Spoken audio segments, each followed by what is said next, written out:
Pinterest pour cette année 2023, qu'est-ce que ça va donner? Quelle stratégie utiliser et comment la plateforme va évoluer dans les prochains mois et sur cette année 2023? C'est ce qu'on va voir dans cette toute nouvelle vidéo. Bonjour, c'est Luc et j'espère que vous avez passé de belles fêtes de fin d'année et aussi un bon Q4 ces derniers mois. J'espère que tout s'est bien passé pour vous. Donc pour me présenter rapidement pour les personnes qui ne me connaissent pas, donc, je m'appelle Luc Bermond, je suis fondateur de Pinterest Consulting. Donc on est une agence où on accompagne des e-commerce à scaler uniquement grâce à Pinterest et Pinterest Ads. Également on a un pôle formation où on accompagne différentes personnes à utiliser le plein potentiel de la plateforme. Donc là, sur cette année 2023, il va y avoir beaucoup de changements sur Pinterest et ça va continuer toujours dans la même direction. Donc Pinterest, c'est une plateforme qui tend vers une partie shopping. Donc c'est vraiment ça qu'il faut retenir, c'est que Pinterest veut devenir la plateforme shopping numéro 1 dans le monde. Donc c'est vraiment l'objectif de la plateforme depuis plusieurs années et il s'en rapproche petit à petit. Et ce sera encore plus le cas cette année parce qu'il y a eu un changement de CEO il y a 6 mois à peu près, c'était aux alentours de juin 2022, où il y a l'ancien CEO Ben Silbermann qui s'est fait remplacer par Bill Ready. Donc Bill Ready, c'est le nouveau CEO de la plateforme Pinterest. Ce qui est cool, c'est que anciennement, il a travaillé pour PayPal en tant que COO et derrière, il a travaillé pour Google. Donc c'est vraiment deux boîtes qui sont vraiment axées sur la partie justement conversion et la partie shopping. Et justement, il arrive sur la plateforme pour apporter cette expérience-là et tourner Pinterest encore plus pour qu'elle devienne la plateforme numéro 1 sur cette partie shopping. Donc si vous avez un e-commerce, c'est vraiment un bon moment de se lancer sur Pinterest. Pourquoi? Parce que l'objectif de la plateforme, c'est de vous apporter un maximum de ventes, rien d'autre. Donc c'est vraiment ça qui va être travaillé donc sur plusieurs pôles. Donc il y a eu la fonctionnalité shopping qui est arrivée sur l'année 2021. Après il y a eu différentes choses qui sont arrivées, différentes fonctionnalités sur l'année 2022 comme les épingles ID où on a vu pas mal de conversions par rapport à ça. Il y a des partenariats, des paid partnerships qui sont en train de se mettre en place entre des créateurs de contenu, donc la partie un peu plus influence de Pinterest et les e-commerce. Donc il y a ça qui arrive aussi. Donc il y a vraiment différents éléments qui font dire que Pinterest prend de plus en plus de place dans l'écosystème des plateformes publicitaires. Et ça annonce du coup de très bonnes choses pour cette année 2023 et la fonctionnalité shopping va être encore plus boostée. Donc nous déjà on a vu que les stratégies publicitaires n'étaient pas du tout les mêmes entre début 2022, fin 2022 et là sur ce début 2023 ça va encore changer. Donc on est sur une plateforme qui évolue sans cesse, comme tous les algorithmes ça évolue sans cesse et du coup ça fait que la barrière à l'entrée pour se lancer sur la plateforme est de plus en plus simple. Pourquoi? Parce qu'il y a des applications qui arrivent. Donc par exemple il y a eu l'application Shopify pour Pinterest qui est arrivée l'année dernière et du coup qu'est-ce que ça a fait? Ça a mis beaucoup moins de barrières à l'entrée. Il n'y avait plus besoin d'installer par exemple le pixel en manuel sur son site web, etc. Les éléments techniques, on essaie de les enlever du côté de Pinterest pour que ce soit le plus simple possible. Et quand on voit la plateforme, comment elle est taillée, c'est un peu un Facebook Business Manager en version Pinterest qui est beaucoup plus simple au final. Donc tout ça pour qu'il y ait un maximum d'annonceurs sur la plateforme. Et au plus il y aura d'annonceurs, au plus l'algorithme aura de data. Donc déjà là, on voit un algorithme qui a beaucoup évolué sur ces dernières années. Moi, quand je me suis lancé sur Pinterest au démarrage, quand je lançais de la publicité, les conversions, ça arrivait pas trop parce que l'algorithme, il avait très peu d'expérience. Mais au fur et à mesure, déjà sur l'année dernière, on a eu des scores vraiment énormes.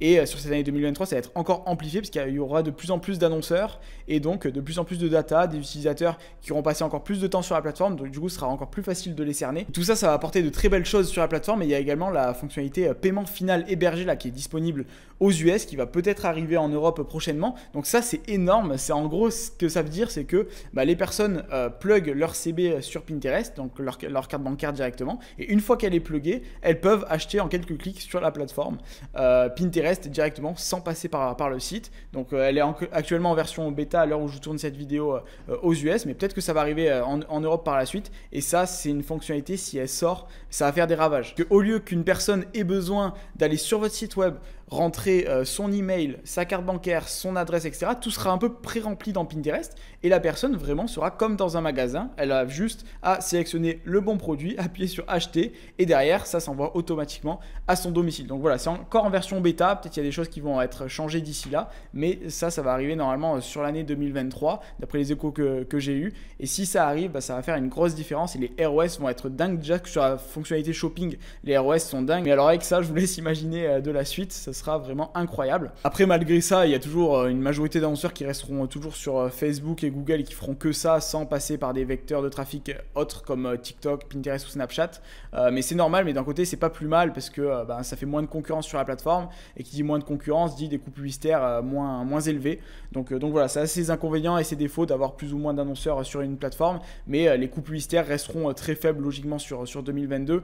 Déjà que là, pour le Q4, on était des fois 10 à 15 fois moins cher que sur Facebook. Donc Pinterest, ça restera peu cher, mais dès qu'un peu tout le monde va comprendre le potentiel de la plateforme, il risque d'avoir de plus en plus de monde dans les prochains mois. Et Pinterest, on est sur un algorithme où les premiers arrivés sont les premiers servis, clairement. Et au plus on a de l'expérience en termes de data et que notre compte il est chaud, au plus ce sera facile de trouver des prospects acheteurs et avoir de la performance. Du coup, au plus tôt vous arrivez sur cette plateforme, au mieux c'est pour vous pour avoir de la performance sur le long terme. Après, en termes de stratégie, qu'est-ce que ça va donner sur l'année 2023 et plus particulièrement en ce début d'année 2023? Donc déjà, au global, ce qu'on va faire, c'est que on va jouer toujours entre la partie saisonnalité de Pinterest et des campagnes un peu plus evergreen. Donc la saisonnalité sur Pinterest, on voit qu'elle est très présente sur la plateforme parce qu'on est sur un moteur de recherche visuel. Donc les personnes sont là pour s'inspirer et des fois il y a des gros pics de recherche à des périodes précises. Donc là, par exemple, dans les prochains mois, il va y avoir la Saint-Valentin, un événement bien saisonnier. Et vous pouvez regarder, il y a 3 mois, il y a la fonctionnalité, nouvelle fonctionnalité Pinterest Trends qui est sortie. J'ai d'ailleurs fait une vidéo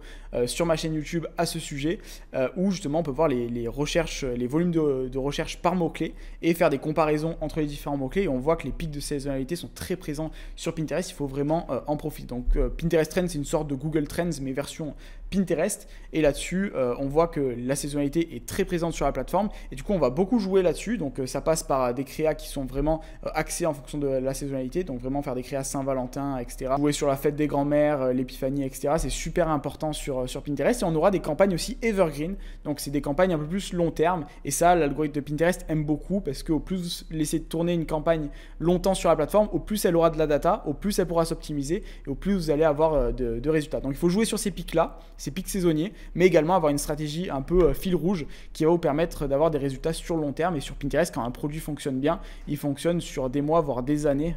Nous, on a un produit qui fonctionne depuis 18 mois maintenant, toujours avec des ROS supérieurs à 5. Donc c'est très rare pour une plateforme publicitaire d'arriver à avoir ce type de performance, mais c'est bel et bien le cas avec Pinterest. Donc il faut vraiment en profiter et ça va être encore accentué sur l'année 2023 parce que si vous avez des produits qui fonctionnent bien à l'heure actuelle, même s'il y a de la concurrence qui va arriver, vous allez avoir un algo plus chaud comme je l'ai dit juste avant et vous allez avoir plus de data, donc ce sera facile de rester dans les premières positions. De notre côté, on a encore pas mal de campagnes qui tournent suite au dernier trimestre et au mois de décembre. Donc les campagnes qui fonctionnent bien et où on a des produits un peu plus intemporels justement, elles tournent toujours et là on a beaucoup moins d'annonceurs qui sont présents sur ce début d'année. Donc il faut en profiter vu qu'on a des CPM en dessous des 1 euro pour certains de nos comptes, autant en profiter et ne pas s'arrêter. Donc si je reprends le schéma du Q4 de l'année dernière, on est pile dans cette phase-là, dans la phase 4, donc on se situe ici à peu près.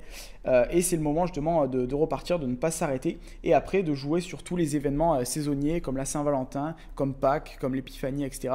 Il faut jouer là-dessus, mais justement on a des coûts publicitaires peu chers. Là, la majorité des annonceurs, ils la jouent un peu comme sur Facebook, là, où ils cut leur budget publicitaire juste avant Noël, mais voilà, il faut baisser les budgets publicitaires légèrement sur ce qui marche pas, mais ce qui marche bien, n'hésitez pas toujours à le laisser sur Pinterest.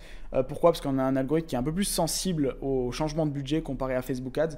Donc il ne faut pas hésiter à laisser ce qui tourne, quitte à perdre un peu d'argent sur le court terme, mais ça vous fera gagner beaucoup d'argent par la suite parce que vous n'allez pas vous retaper une phase d'apprentissage, une phase où l'algorithme va travailler et va chercher les différentes audiences. Or, si vous avez une campagne qui tourne depuis longtemps, elle aura beaucoup plus de chances d'aller chercher de la performance rapidement. Donc c'est ça qui est important à prendre en compte. Donc on est pile dans cette phase-là et après, donc ça va repartir avec des pics en fonction de la saisonnalité sur ce début d'année. Donc voilà, je pense avoir fait le tour de ce que je voulais vous dire sur cette année 2023, mais en tout cas, j'espère que pour vous, cette année 2023 sera très bonne côté business, que la santé ira pour le mieux. J'espère vraiment que tout se passera pour le mieux pour vous et j'espère que sur Pinterest, ce sera un gros carton pour vous. Donc sur cette chaîne YouTube, ça ne va pas changer pour cette année 2023. On continue sur une fréquence d'une vidéo par semaine. Il y en a plusieurs qui vont arriver avec pas mal de choses. Je vais parler des thématiques pour cette année 2023 qui vont bien fonctionner. Également, n'hésitez pas à regarder le Pinterest Predict qui est sorti en décembre dernier. Donc vous avez différentes insights sur ce qui va se passer en termes de saisonnalité sur la plateforme. Donc je vous mettrai le lien également juste en commentaire. Et sur cette chaîne YouTube, voilà, vous allez toujours retrouver différents tutos Pinterest de plus en plus complets. Déjà l'année dernière, il y avait eu un gros avancement avec une nouvelle caméra qui était arrivée, des décors sympas comme ici à Vienne. Et en tout cas, portez-vous bien et on se retrouve dans les prochaines vidéos de cette chaîne YouTube version 2023 du coup.